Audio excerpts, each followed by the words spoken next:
Hello guys, evil little customs channel पर आप लोगों का स्वागत है।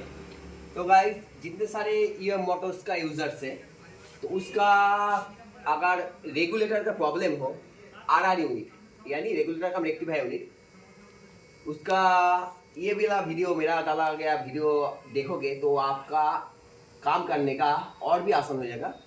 तो गाइस, ये है ईएम कमांडो रेनेगेड 300 सीसी। तो इसका आरआर यूनिट, इसको मैं हटाऊंगा काम पे।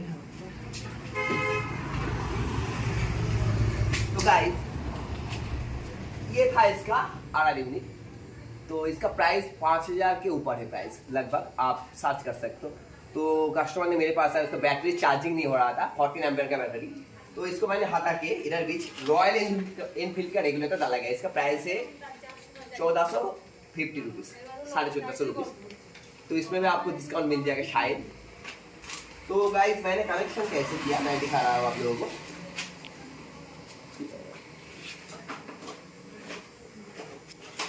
इधर तो आगे आओ। तो ये है रॉयल एनफील्ड का आरआर यूनिट, ये भैरव का आरआर यूनिट। रॉयल एनफील्ड में भैरव का आरआर यूनिट आता है, ठीक है। तो इसका कनेक्शन क्या है, 3 फेस, ठीक है। मैं आप लोगों को दिखा रहा हूँ 3 फेस आरआर यूनिट आता है। तो आरआर यूनिट का जो तीनों वायर रहता है और इसका जो वायर रहता है, आपको केस को इंटरचेंज करना पड़ेगा, समझ गए, जैक का प्लग को। क्योंकि इसमें कंपनी का दिया गया है फीमेल वायरिंग का और मेल दिया गया आरआर यूनिट में। तो और एनफील्ड पर आता है फीमेल आता है कपलर को 3 फेस पर। तो आपको हटा के पिन को सेटिंग करना पड़ेगा इस कपलर से। ये कपलर से ये पिन को हटा के व्हाइट कपलर को पिन को डालना पड़ेगा। अब पिन सीरीज कनेक्शन पर रहता है। तो इसका आर्मेचर 18 बॉबिन का है, सीरीज कनेक्शन पर रहता है। तो आगे पीछे आपको नापने का कोई भी जरूरत नहीं, तो आप सेटिंग कर दो बेशक। और इसका आउटपुट से दोनों वायर निकलता है, एक रेड और एक ब्लैक, ठीक है। इसका इस रेगुलेटर से बुलेट का। तो एक रेड क्या होता है, जो पहले से कनेक्टेड बैटरी थ्रू रहता है। इसका इनपुट का जो रेड है, इसका इनपुट का जो रेड है, तीनों वायर रहता है। ग्रीन इसका अर्थिंग है, ईएम मोटर्स का ग्रीन है अर्थिंग। और एक ऑरेंज व्हाइट रहता है, ये हेडलाइट पर जाता है। और एक रेड वायर जो बैटरी से कनेक्टेड होता है, और ये आरआर यूनिट से पहले से कनेक्टेड रहता है। तो स्टार्ट करने के बाद इस पर ये इनपुट आके रेक्टिफाई होके करंट डीसी इधर से निकल के फिर बैटरी को चार्ज करते हैं। ये सिस्टम किसी भी डीसी रेगुलर चार्जिंग का। तो गाइज, आप बेशक इसको डाल लो, कोई भी दिक्कत नहीं। और ये ब्लैक कलर का जो वायर जो रॉयल एनफील्ड के रेगुलर से निकलता है, ये ब्लैक कलर का वायर, इसको आपको ग्रीन वायर का साथ कनेक्टेड करना है और रेड को रेड से, तो आपका चार्जिंग हो जाएगा। और इसके बाद भी ये एक रेड को आप सीरीज में डाल दो, इस रेड के साथ एक वायर को डाल दो। वो वायर को आप इस वाले जो ऑरेंज वाइट इसके साथ डाल दो। तो मैंने क्या कि इसको एक स्विच के मतलब इधर स्विच डाल दी, इसको कनेक्शन ऑन की स्विच, ताकि डायरेक्टली स्विच आ जाएगा, कनेक्टेड रहता है। कनेक्शन देने के बाद ये स्विच में काम कर दीजिएगा।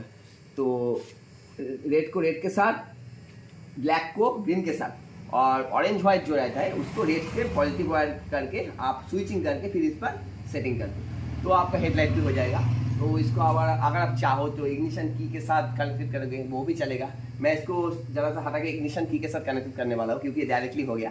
तो मेन मोटो ये है, अगर आपका आरआर यूनिट डैमेज हो जाएगा तो बेशक आप रॉयल एनफील्ड 500 का रॉयल एनफील्ड 500 का आरआर यूनिट आप परचेस करो। तो इसका पार्ट नंबर मैं दे रहा हूँ, आप लिख लो।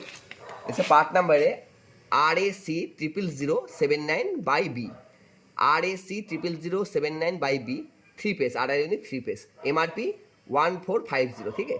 इसका ये पार्ट नंबर, ये वाला आरआर यूनिट आप सेटिंग कर दो। मैं इसका चार्जिंग कैसे होता है मैं आप लोगों को दिखा रहा हूँ। चलो, इसको टैंकी को लगा के मैं आप लोगों को दिखा रहा हूँ चार्जिंग 14 वोल्ट। तो चलो, तो गाइस, मैं फाइनली इसका चार्जिंग चेक करके दिखा रहा हूँ आप लोगों को। ये मल्टीमीटर है, ये positive probe and negative probe दोनों पोल पर, बैटरी का दोनों पोल पर सेटिंग कर दी।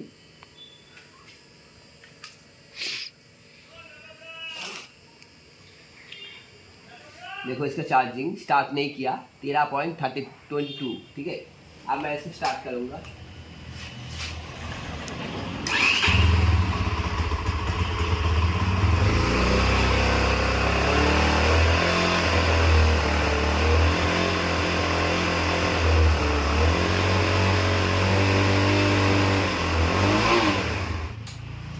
बैटरी थोड़ा सा यूज़ हुआ तो इसलिए इसका चार्जिंग होने में थोड़ा सा वक्त लग रहा है, तो लेकिन चार्जिंग हो रहा है। हेडलाइट ऑन कंडीशन पर भी ये 14+ वोल्टेज दे रहा है, क्योंकि बैटरी का 12 वोल्टेज रहता है। तो आप लोगों का जितने सारे रेनेगेट कमांडो है वो अगर आप लोगों का जितने सारे रेनेगेट कमांडो बाइक है उसका अगर रेगुलेटर मॉडिफाई करना है तो रॉयल एनफील्ड का रेगुलेटर बेशक आप सेटिंग कर दो, इसमें आपका पैसे भी बचेगा और काम भी पूरा होगा। तो शायद ये वाला वीडियो आप लोगों के लिए हेल्पफुल रहेगा मेरे हिसाब से। तो keep watching my next video, और कमेंट्स शेयर ये आपके मर्जी के ऊपर। तो चलो keep watching vigil customs, bye.